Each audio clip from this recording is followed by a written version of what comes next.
A gente vai trazer o André Campedelli mais tarde aqui, então a gente pode falar de Trump e das tarifas com ele, tá? Tem muita notícia aqui do Xi Jinping e de tudo que pode acontecer. A gente vai ter um assunto bem importante com ele, mas acho que a gente já pode trazer porque é um dos assuntos do dia também, né? O que está acontecendo, a nova taxação do Trump, né, para a China.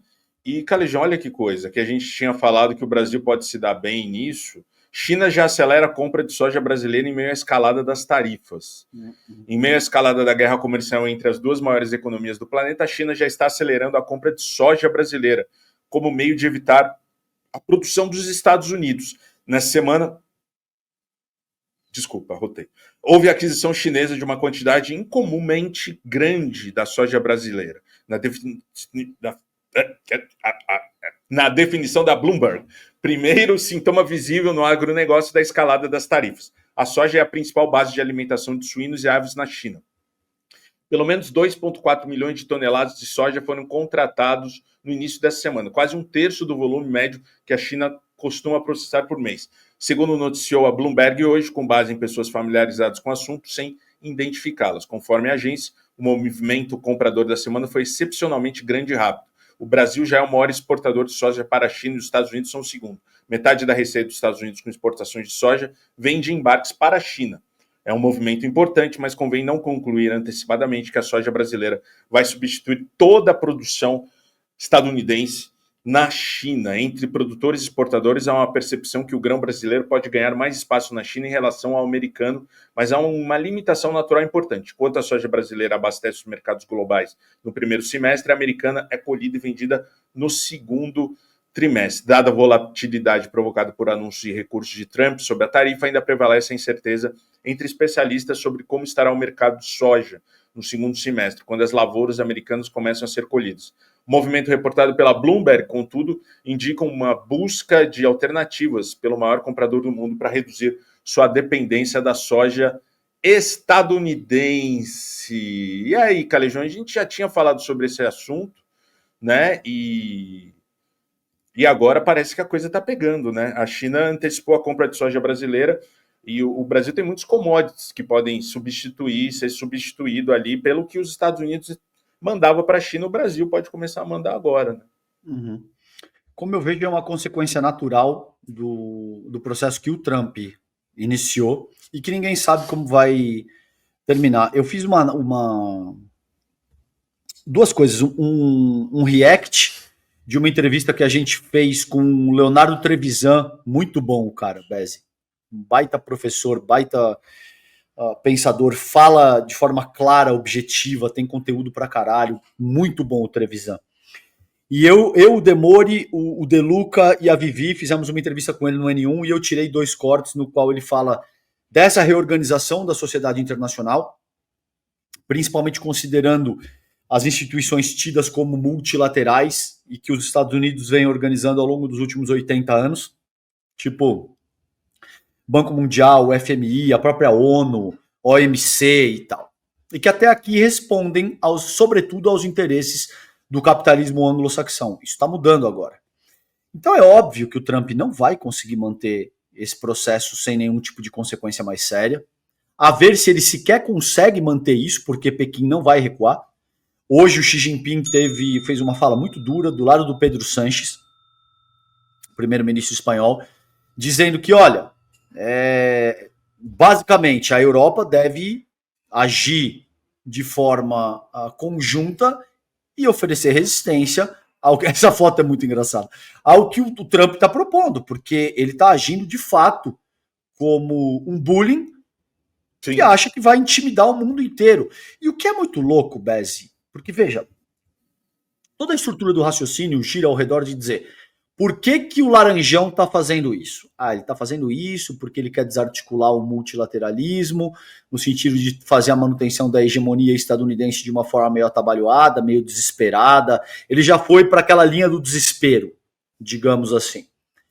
E até aí tudo bem, faz sentido? Faz. Você cria um tipo de alavanca no qual você vai criar vantagens para estabelecer negociações bilaterais. Você vai negociar caso a caso e é óbvio que se você negocia só com um determinado país, ao invés de ter que tratar com um grupo inteiro que está agindo de forma coesa, você tem muito mais vantagem nesse sentido. Até aí, beleza. Mas por que que esse cara, além de tudo, vem com esse tipo de fala que, tipo, eles estão puxando they're kissing my ass? Você entende? Por que deliberadamente você quer humilhar as outras lideranças da sociedade internacional, considerando que isso vai aumentar o custo político dessas pessoas cederem ao que você está propondo, que elas cedam? Então, assim, não sei, cara, o Trump tem uma certa lógica muito peculiar, muito individual, e que responde à vaidade dele, e que responde ao que ele sente quando ele acorda determinado dia, e invariavelmente ele acorda querendo ser o imperador do mundo. Eu sou um líder forte que não pode ser parado, e ninguém negocia como eu negocio, esse tipo de coisa. A fala de Pequim hoje foi o seguinte, isso aí já virou piada. Basicamente o que Pequim disse foi isso.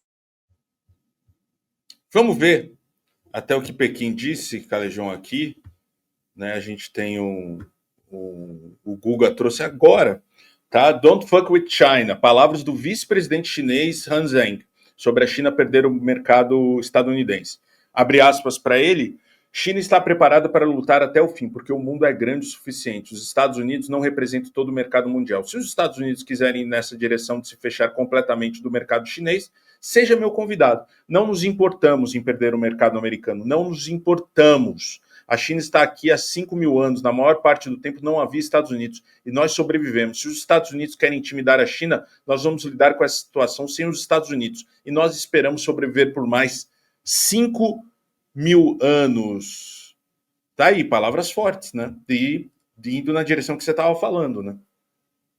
Bezi, é exatamente isso. E eu ainda não tinha visto exatamente isso, mas eu tenho um material aqui, depois eu mostro para vocês, que é a História da China, um livro do Michael Wood. E eu vi análises que dizem o seguinte, a China vem se preparando para esse processo faz 10, 20 anos. Cara, a China tem uma cultura milenar, Bezi. Toda a cultura chinesa está calcada em cima, sobretudo, do confucionismo. O confucionismo tem um dos princípios elementares do confucionismo. Vocês vão me zoar com isso, tenho certeza, mas foda-se, é parte da análise. Chama Shu, que é S-H-U. E que quer dizer reciprocidade, irmão. Então. Tem gente que tatua Shu, é normal. Isso. Então, assim, toda a cultura chinesa é milenar. Eles não têm, não é o Destino Manifesto que tem 200 e 300 anos do federalista lá, entendeu? O John Jay, o Hamilton, enfim, é outra parada, irmão. Eles não estão se preparando para esse processo faz 10, 20 anos. É uma cultura milenar que já na Idade Moderna, agora, está se preparando para isso desde pelo menos 1949, com Mao. E depois com Deng Xiaoping, com reformas institucionais, com a abertura, com tudo isso.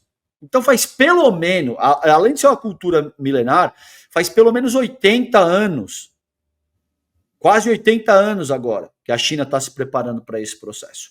E a fala que eu fiz o react no meu canal do Trevisan é que a China tem a corrente comercial hoje como principal parceiro, é isso que eu quero dizer, com 150 países da sociedade internacional. Então quem é que está isolado, irmão?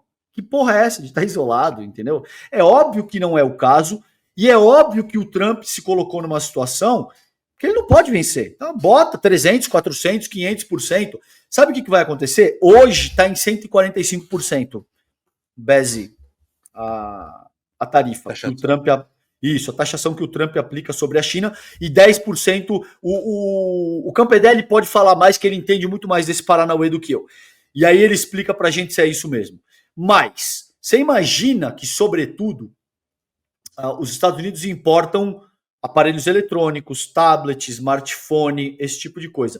Você imagina como é que vai ser isso se o Trump mantém essa linha, essa rota de colisão, e você tem um smartphone, sei lá, um iPhone, que custa 200, 300 dólares lá fora, e essa galera vai pagar taxação de 120, 145% agora. vai começar a pagar 700, 800 dólares. Você imagina como é que não vai reagir?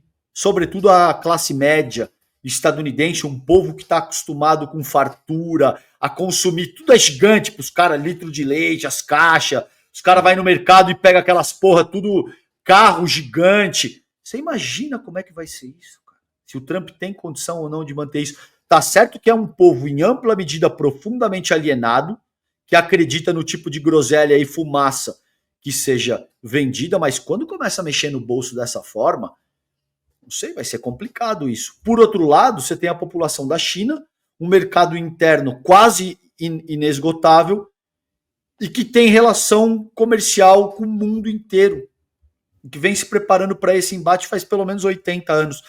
Não sei não, Bezzi, não me parece muito favorável pro Laranjão essa porra, não. Eu acho que ele cometeu um erro grosseiro aí, irmão. Tomara.